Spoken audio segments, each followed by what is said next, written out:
A virtude da compaixão é para que você possa estar nesse processo com o outro, com o cliente, auxiliando muitas vezes esse cliente a compreender determinadas situações que ele vive, que ele vivencia, conflitos às vezes muito graves que ele vivencia, traumas que ele passou, e que só vai ser possível uma relação amorosa se houver a virtude da compaixão para as limitações que o cliente tiver.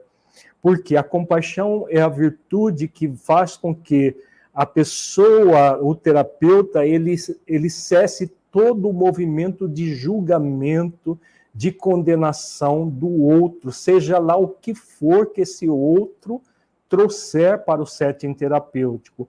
Então, o cliente, ele traz os seus conflitos, traz as suas dificuldades, traz a sua visão de mundo, que muitas vezes é completamente diferente da visão de mundo do terapeuta, da forma de viver do terapeuta.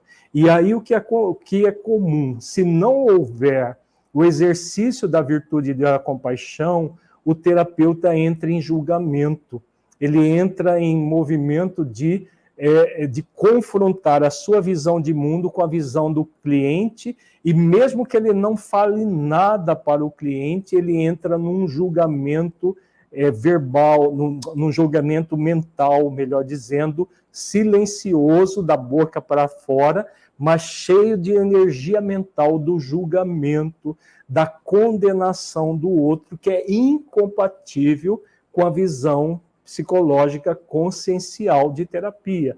Quando há julgamento na relação, o que está acontecendo? Em vez de conexão de essência com essência, está havendo uma conexão de ego com ego.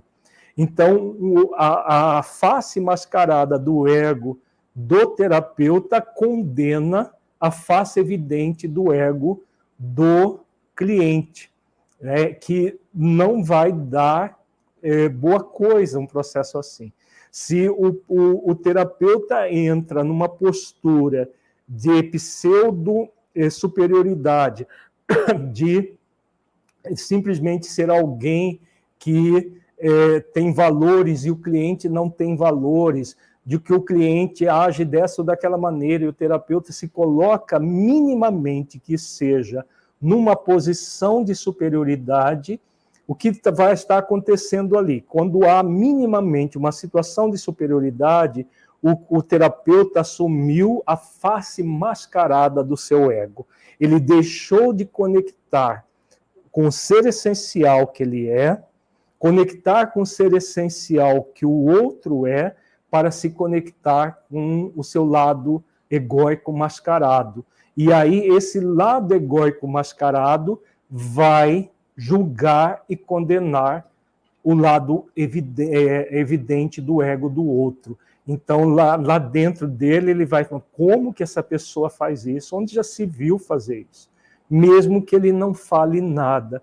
A energia mental que o terapeuta passa a irradiar nessa condição, ela se torna tóxica.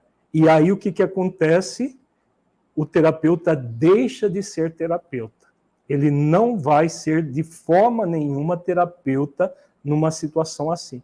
Ele vai entrar num processo de julgamento, de condenação velada do cliente, e o processo terapêutico não vai avançar. Ele fica truncado, porque não tem como o terapeuta identificado com a face evidente com a face mascarada do seu ego, ajudar numa jornada de transformação da face evidente. Quem está acompanhando o curso da psicologia dos símbolos do Evangelho, é a fase em que o irmão mais velho, na parábola do filho pródigo, condena o seu irmão mais novo por ter ido para a terra longínqua gozar com as prostitutas. Quem não está acompanhando o curso de psicologia dos símbolos, é só buscar lá a parábola do filho pródigo, lá no Evangelho. O irmão mais velho condena o irmão mais novo, por o irmão mais novo ter agido de forma dissoluta, ter ido para uma terra longínqua para gozar com prostitutas e tudo mais. Então, quando o terapeuta entra no movimento de julgamento, de condenação, ele está agindo como o irmão mais velho da parábola. Ele está numa posição de falsa superioridade, condenando o outro, que é colocado como inferior, e ele superior. Mas é falso. Por quê? Existe a lei de igualdade. Nós somos iguais uns aos outros, com diferentes formas de ver o mundo. Agora, quando nós desenvolvemos a compaixão, nós vamos ver o outro como um ser essencial, que tem um ego, que tem conflitos, que tem limitações, mas que nós estamos no setting terapêutico exatamente para auxiliar esse outro a superar as suas limitações, a superar os seus conflitos. Isso só vai acontecer se nós estivermos conectados com o ser essencial que somos, para poder conectar com o ser essencial que o outro é. Senão vai haver julgamento, mesmo que seja tão sutil, que às vezes nem o terapeuta percebe, mas ele não estará conectado essência com essência. E aí não há compaixão. Quando há compaixão, eu vou acolher o outro como o outro está, sabendo que eu não tenho poder de mudar o outro, eu tenho poder de mudar a mim mesmo, mas eu tenho poder enorme de influenciar o outro na mudança do outro. Então, o terapeuta essencial é o terapeuta que se conecta com amor e compaixão para influenciar o cliente no processo de transformação. Influenciar no sentido de que ele vai oferecer todos os recursos amorosos e com compaixão para auxiliar o cliente a perceber as limitações dele e gradualmente querer transformar tudo isso, com base na essência divina que ele é. Porque na terapia nós vamos ensinar o cliente a se conectar com o ser essencial, conectar com o código moral de leis, conectar com a prática das virtudes, conectar com Deus na vertical da vida, para que nessa conexão todo o processo terapêutico, toda a transformação aconteça. Se não houver todo esse movimento, que o terapeuta vai guiar o cliente na sua jornada, o processo terapêutico não acontecerá. Por isso, a importância dessas duas virtudes, o exercício da virtude do amor e o exercício da virtude da compaixão. O amor nos conecta a essência com essência, e a compaixão permite que você observe qualquer questão egóica do outro, qualquer que seja. Pode ser a coisa mais, assim, que mais violenta, que mais fere a relação com a lei de amor que o cliente possa ter cometido, e que você, terapeuta, ao se conectar com a virtude da compaixão, você vai acolhê-lo não como um ser execrável, né? Porque quando há julgamento, nós julgamos as atitudes do outro e confundimos a atitude com a pessoa.